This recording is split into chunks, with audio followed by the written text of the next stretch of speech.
बिस्मिल्लाहिर्रहमानिर्रहीम। अस्सलामुअलैकुम। सिरात मुस्तकीम सऊदी न्यूज़ चैनल में आप सबको खुश आमदीद कहा जाता है।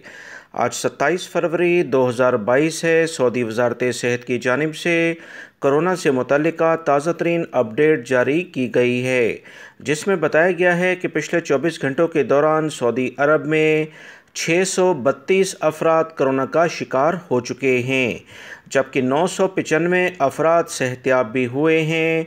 2 अफराद का कोरोना की वजह से इंतकाल भी हो गया है। इन्ना लिल्लाहि व इन्ना इलैहि राजिऊन। 609 अफराद की हालत काफ़ी ज़्यादा ख़राब है, इनके लिए ख़ुसूसी तौर पर दुआ की जाए। दोस्तों, मैंने अपने दूसरे चैनल पर सऊदी मकतब अमल से मुतल्लिका एक अहम तरीन वीडियो शेयर की है, जिसका लिंक डिस्क्रिप्शन में मौजूद है। मेरे दूसरे चैनल को भी सब्सक्राइब करें ताकि अहम तरीन इतलात बर वक्त आप तमाम भाइयों को मिलती रहें। वीडियो लाइक करके शेयर भी कीजिएगा। अस्सलामु अलैकुम।